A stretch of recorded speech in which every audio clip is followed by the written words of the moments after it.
thirst signals from our bodies are very often misread as hunger pangs. So when you don't drink enough water, your body will give off signals that it needs more water, and very often these are mistaken for hunger pangs. Then obviously people go and turn to food when it really is water the body's craving, and thus end up eating more food than you need to, and just continuing that whole cycle of putting the wrong stuff in and being overweight. Also, if we don't get enough water, our bodies will actually retain water. If you don't get enough water in your body will retain water. And without enough water, your body goes into preservation fat storing mode.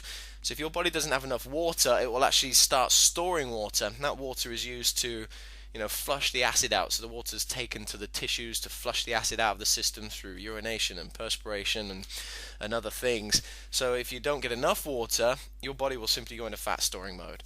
So there's a few reasons for you. I hope are a little bit inspiring. And also you see here that lack of water is the number one cause in daytime tiredness. The number one cause in daytime tiredness. So if you're getting that point any time in your day, and if you're unhealthy, you very probably do. You get that sense of fatigue and tiredness, and you turn into your caffeine, or just having to have a nap every day just to cope. I'm not saying there's anything wrong with daytime naps. There's a lot of science that says they're very good for us, but if you need to have it, then maybe there's another way to be.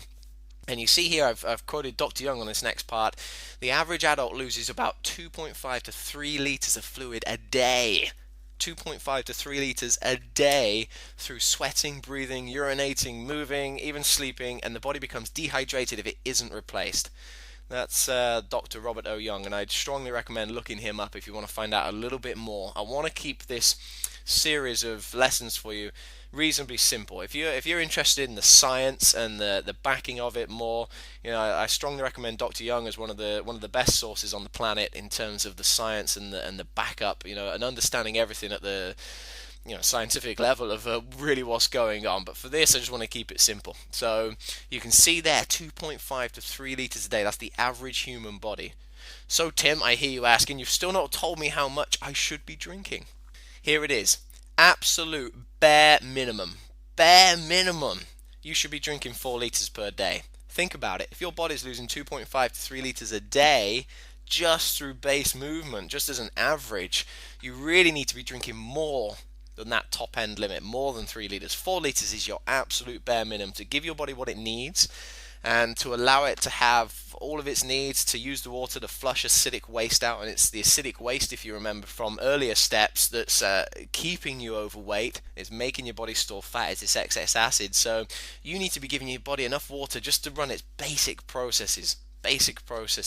And 4 liters, I know you've probably heard, if you've been on any diets or any weight loss programs, they're all out there saying 1.5 to 2 liters a day, and if you drink more it's bad for you, and all this other stuff. And listen, I just want to tell you right now, that is an absolute crock. It is an absolute crock. I'm not going to get into a big debate back and forth with myself. And I know you're listening, but I'm really talking with myself right now.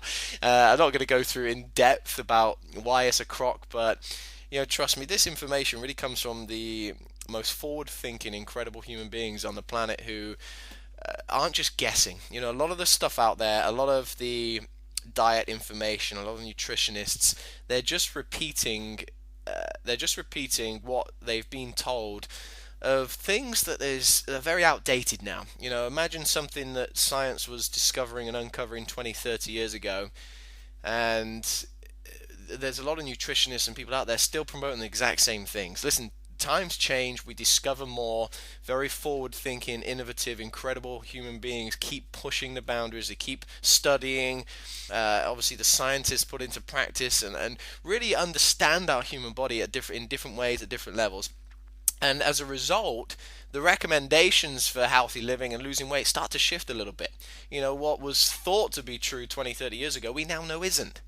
Times change, we learn more, we grow. So this is a more up-to-date version, this whole program of nutrition. Some other factors to it too, but we're talking about fluid today, obviously, so we're talking about nutrition for your body. And I want you to get with this idea. Drop what you think you know. What you think you know from your past experience, drop it right now. Just keep an open mind for at least the next 15, 20, 25 minutes, whatever long we talk for. And and what I always say to my clients is the proof is in the pudding. If You go and drink 4 liters a day and it makes you unwell and it hurts your body in any way, hey, you've proved a point. You've proved that maybe the old-fashioned way of 2 liters is right. But I assure you that won't happen. And why do I know that? It's because I've done it. In fact, I drink minimum 6 liters a day, minimum. And very often, if I'm training heavy, because I do a lot of exercise, I love working out. If I'm training reasonably heavy or doing a lot for my day, going for a big hike or something like this, that can go up to 8, 9, 10 liters a day. So I drink a lot, and so I know from personal experience that more than 2 liters doesn't hurt me. And I know from the experience of having all my clients get themselves up to a bare minimum of 4 liters a day within the first few months of their coaching. So it's easy to do. Now, I know 4 liters might sound like a lot, but keep this in mind. The way I do this with my coaching clients, I just get them to add half a litre per week. So if they're on 0 water intake at the moment, I get them up to half a litre for week 1. If they're already on 2 litres, I get them up to 2.5 for week 1. Then once they're comfortable with that, then we move them up to 3. Once they're comfortable with that for a week, move them up to 3.5, and so on. So build it slowly. If you try and drink 4 litres in one day when you're used to having half a litre a day, it will feel strange. Your body's not used to it. Your body has learned to adapt and cope with half a litre a day. You try forcing 4 litres in, it might feel uncomfortable, and then you might kid yourself that, oh, my body doesn't need it. That's not true. Once you give your body 4 litres a day for a week or two, you will start craving the water, which is a great place to be. Now, the ideal amount is 1 litre for every 30 to 40 pounds of body weight. So an example there, if you weigh 150 pounds, you should be aiming for about 4 to 5 litres per day. Okay, so you take your weight, figure it out, 30 to 40 for every 30 to 40 pounds of body weight, you want to be consuming about 1 litre of water. Now, what should you be drinking is the next question, and very, very, very important, just as important as how much. And here's what does not count towards your daily intake. Whenever I work with people, always immediately they tell me how much they're drinking, and it sounds pretty good, but when I ask them what it is they're drinking, the amount they're drinking sounds good. When I ask them what it is they're drinking, they always come back with these sorts of answers like fizzy drinks, tea, herbal teas, coffee, normal tea, sports drinks, alcohol, fruit juice, squash. I'm sorry to tell you, these things don't count towards your daily intake. Now, the reason they don't count towards your daily intake is they're all acidic forms of fluid. These fluids will not give your body the fluid it needs. They will actually rob your body. Because they are acid producing within your system, your body will have to use its water to flush this excess acid out the system and perform other processes. So these drinks will actually rob you of water. They will not give it to you. What will give you what you need, and I've put a little breakdown in here to just give you kind of a step-by-step understanding of where you need to be focusing. So to begin with, the first step, the absolute basic step, is plain old water. Now, tap water is not great. Generally it's acidic. So again, it's better than drinking the fizzy drinks and other stuff in my personal opinion, but still not great. But at the very least, if you've got no money to spend on anything, you're absolutely stuck, and it has to be tap water or Coca-Cola, go with the tap water at the very least. That's the first part. Secondly, the second step up from that, if you look on the screen, is filtered or bottled water. Now, this comes in such a huge range. It is incredible. You can get incredibly poor filters and you can get incredibly amazing filters.